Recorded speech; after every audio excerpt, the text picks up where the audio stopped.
Hello friends, welcome back my YouTube channel let's fulfil our dream. जैसा कि आप सब जानते हैं, हमारा जो सफलता बैच है उसकी हमारी ये तीसरे सब्जेक्ट की तीसरी क्लास है, मतलब थर्ड सब्जेक्ट है हमारा। फर्स्ट सब्जेक्ट हमने हिंदी की पहली वीडियो सुबह अपलोड कर चुकी हूँ मैं। उसके बाद मैंने इंग्लिश की वीडियो अपलोड की है। उसके बाद अभी मैथ की वीडियो है। देखिए, मैं बिल्कुल सब्जेक्ट करवा रही हूँ, बिल्कुल एग्ज़ाम ओरिएंटेड, जो एग्ज़ाम में आते हैं, जिस तरीके के क्वेश्चन पूछे जाते हैं, और कंप्लीट ही सिलेबस कराऊंगी। बहुत ही बेसिक से करवा रही हूँ। अगर आपको मेरी वीडियो अच्छी लग रही हो, समझ में आ रही हो और आपको हेल्पफुल लग रही हो, तो प्लीज़ मेरे चैनल को लाइक करें, सब्सक्राइब करें और दोस्तों के साथ शेयर करें। देखिए, नंबर सिस्टम में के जो पार्ट हैं, जो पहले पार्ट हैं, जो जितने भी नंबर होते हैं, वो मैं आपको पहली वीडियो में अपनी करवा चुकी हूँ। मतलब इसका जो नंबर सिस्टम का जो आधे से ज़्यादा पार्ट है वो मैंने अपनी पहली वीडियो में कंप्लीट करवा दिया है। आप उनको वहाँ से प्लेलिस्ट में जाके देख सकते हैं। उसके बाद हम नंबर सिस्टम में आगे की तरफ बढ़ते हैं। फिर पहला है प्लेस वैल्यू, स्थानीय मान। कहने में तो बहुत ही इजी है ये, लेकिन क्वेश्चन यहाँ से भी बनते हैं और अटकाने वाले क्वेश्चन बनते हैं। देखिए, बहुत से बच्चों को पता नहीं होता कि स्थानीय मान, प्लेस वैल्यू और फेस वैल्यू में क्या डिफरेंस है, और उनका ही डिफरेंस पूछा जाता है। देखिए, प्लेस वैल्यू किसे कहते हैं? जैसे कि दी गई संख्या में अंक जिस स्थान पर रहता है वह उसका स्थानीय मान होता है। मतलब कोई भी आपको संख्या दे रखी है, उसमें आपसे अंक पूछा है कि इसका प्लेस वैल्यू निकालिए या स्थानीय मान निकालिए, तो आपको कैसे पता चलेगा कि क्या है उसका स्थानीय मान? तो जो संख्या में जो अंक जिस स्थान पे है वो उसका स्थानीय मान या प्लेस वैल्यू है। ये टॉपिक थर्ड और फोर्थ तक बच्चे कंप्लीट कर चुके होते हैं। प्लेस वैल्यू की एनसीईआरटी की बुक में यह है, लेकिन फिर भी मैं आपको बेसिक से करवा रही हूँ, इसलिए ये टॉपिक मैंने ऐड किया है क्योंकि यहाँ से क्वेश्चन बनते हैं। तो एक बार आप इसे भी ढंग से समझ लीजिए कि स्थानीय मान किसे माना जाता है?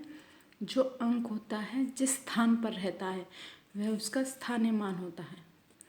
अंक जिस स्थान पे है वह उसका स्थानीय मान। अब देखिए, ये है, जैसे ये आपको नंबर दे रखा है 54,693 में 6 का स्थानीय मान क्या है, ये पूछा गया आपसे कि 6 का स्थानीय मान क्या है। तो क्या निकालेंगे? 6 जो 6 है वो कौन से प्लेस पे है दिखाएं। आप ऐसा पढ़ते हो, इकाई, दहाई, सैकड़ा, हज़ार, 10,000। देखिए 6 कहाँ है? सैकड़े, सैकड़े के स्थान पे है, तो ये उसका स्थानीय मान है, मतलब 600।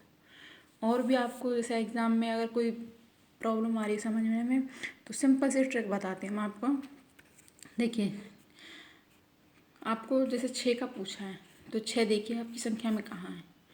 6 इधर है। 6 के बाद डिजिट देखिए कितनी है, 1 2, तो 6 के बाद 2 जीरो लगा दीजिए, 600।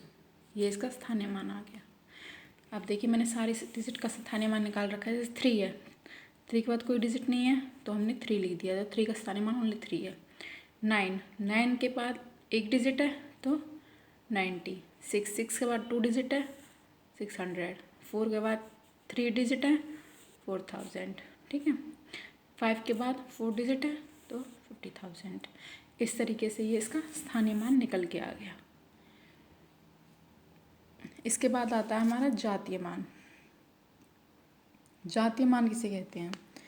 एक दी गई संख्या में किसी अंक का जातीय मान उस अंक का अपना मान होता है। देखिए, फेस वैल्यू जातीय मान क्या होता है? कोई भी संख्या दे रखी है आप में, तो उसमें जो अंक का जातीय मान उसका अपना मान होता है। जैसे जातीय मान को शुद्ध मान भी कहते हैं। जातीय मान को हम शुद्ध मान भी कहते हैं। देखिए, मैं आपको दिखाती हूँ।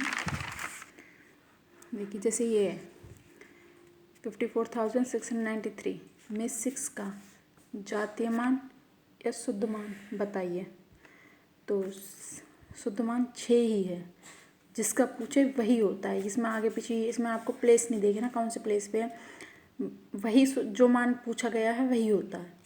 तो 6 का 6 है, 9 का 9 है, 3 का 3 है, मतलब फेस वैल्यू, प्लेस वैल्यू नहीं, फेस वैल्यू। जो आपको दिखाई दे रही है। 3 की वैल्यू 3 ही होती है, 9 की वैल्यू 9 ही होती है, 6 की वैल्यू 6 ही होती है, 4 की 4 ही, 5 की 5 ही।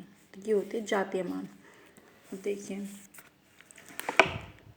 ये क्वेश्चन एक बार एग्जाम में पूछा गया था।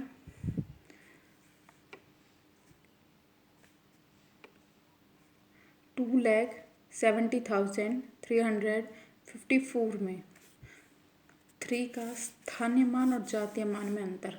देखिए 3 का स्थानीय मान क्या आएगा, 300। क्या बताया मैंने, 3 के बाद कितनी डिजिट है, 2 डिजिट है, तो इसका स्थानीय मान क्या आ गया, 300। 3 के आपको डिजिट जो जिस अंक का भी पूछा उसके बाद डिजिट देखिए कितनी है, 2 हैं, तो 3 के बाद 2 जीरो।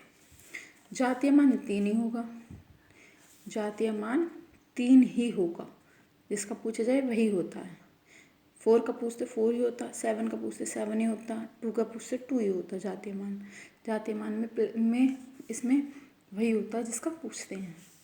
अंतर अब देखिए 300 में से 3 माइनस करो क्या आएगा, 297।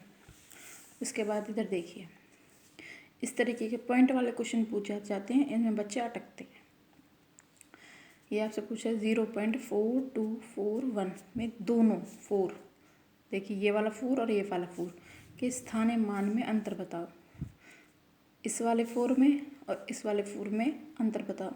तो अगर पॉइंट वाला आपसे दिखे कहीं भी, अगर पॉइंट वाले क्वेश्चन पूछा जाए तो आपको क्या करना है, देखिए पहले हम इस वाले 4 का निकाल रहे हैं, 4 का स्थानीय मान इस वाले का, तो 4 से पहले जो डिजिट है 0 पॉइंट है, मतलब पॉइंट से लेना आपको, पॉइंट आपको बीच में रखना है। उससे पहले कितने भी नंबर हैं, जो भी नंबर है वो भी 0 कर दो, जिस डिजिट का पूछ रहे हो उसके बाद जितने भी नंबर है वो भी 0 कर दो। पॉइंट को लिख लिया, पॉइंट से पहले क्या है 0, तो 0 ही है। उसके बाद 4 का पूछा है, इस वाले 4 का पहले बता रही हूँ मैं आपको, पहले इस वाले 4 का, तो 4 ही लिख लिया।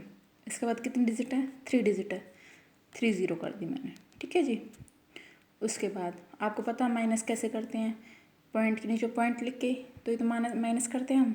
तो देखिए आप इस पॉइंट के नीचे पॉइंट लिखोगे, फिर क्या बताया था मैंने आपको, अब हम इस वाले 4 का निकाल रहे हैं स्थानीय मान, इस वाले 4 का निकाल रहे हैं, तो इससे पहले जितनी भी डिजिट है सबको 0 कर दो, इसके बाद जितनी है 0 कर दो सबको। इससे पहले ये डिजिट थी 0 कर दी, इसके बाद डिजिट थी 0 कर दी, माइनस करोगे तो आ जाएगा 0.396। ये आपका आंसर है, ये आपका आंसर है। तो ये बिल्कुल पॉइंट वाले, तो बिल्कुल आपको ध्यान से पॉइंट वाले ही पूछे जाते हैं ज़्यादातर, ठीक है। ये आपको ध्यान रखने हैं, पॉइंट को देख लीजिए और जिस डिजिट का निकालना है उससे आगे की संख्या 0 कर दो, पीछे की संख्या 0 कर दो, वो इस तरीके से निकल के आ जाएगा। अब है नेक्स्ट हमारा, देखिए मैं अपनी एक पिछली वाली वीडियो में बता चुकी हूँ, जो प्राकृतिक संख्याओं का योग में फॉर्मूले करवा चुकी हूँ, तो उनके बाद जो फॉर्मूले रह गए थे वो मैं आपको यहाँ बता रही हूँ। अगर किसी ने वो वीडियो ना देखी हो तो आप प्लीज़ उसे देखिए, उसके बाद ही आपको ये समझ में आएंगे। ये फॉर्मूले बहुत इंपॉर्टेंट होने वाले हैं।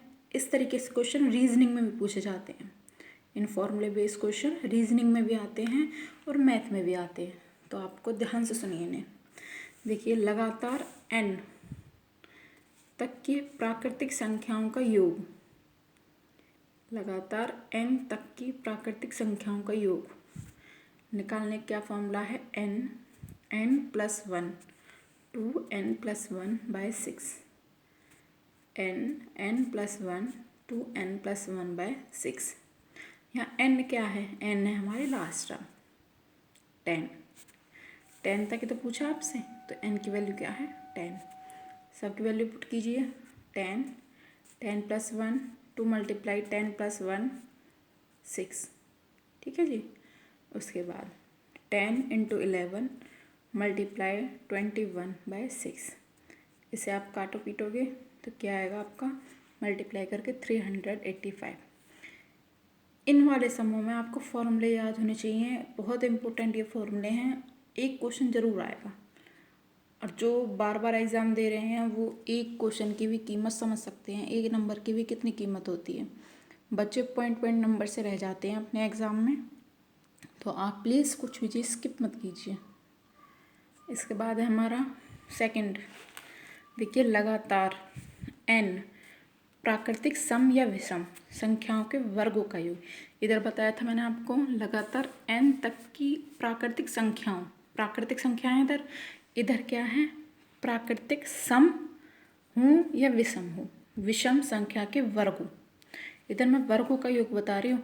ये सम संख्या, इनका मैं फॉर्मूला पिछली वीडियो में बता चुकी हूँ।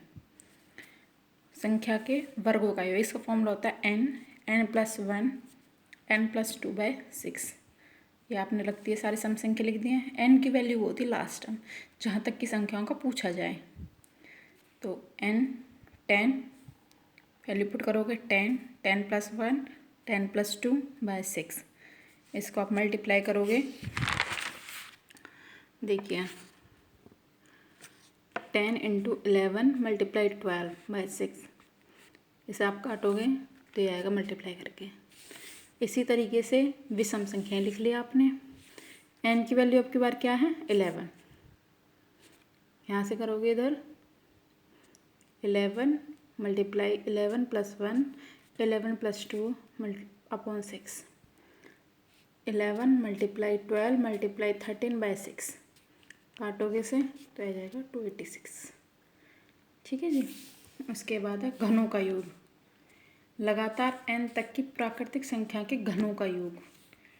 n+1/2 का होल स्क्वायर। ये देखिए घन है, 2 की पावर 3 3 की पावर 3 4 की पावर 3 10 की पावर 3। कहाँ तक पूछा है, n की वैल्यू कितनी है, 10 10+1 वैल्यू पुट कीजिए। वैल्यू पुट किया आपने, दिया है 10 10+1 11/2। काटोगे 2 5 = 10, 5 × 11 55 55 का स्क्वायर 3025। ये आपका आंसर है। ठीक है जी। इसके बाद मैं आपको, अभी हमारे 2-3 फॉर्मूले और बचते हैं, वो मैं आपको नेक्स्ट वीडियो में बताऊंगी। इसके बाद हमारा जो नंबर सिस्टम का पार्ट है ये बिल्कुल कंप्लीट हो जाएगा, और उसके बाद हम अपने अगले चैप्टर की तरफ बढ़ेंगे। इसी तरीके से बिल्कुल फॉर्मूलों को याद कर के चलना है आपको, ये मिस नहीं करना है। बहुत इम्पोर्टेंट फॉर्मूले हैं। और अगर आपको ये इस तरीके की वीडियो और चाहिए तो प्लीज़ मुझे कमेंट कीजिए, लाइक कीजिए, सब्सक्राइब कीजिए। Thank you.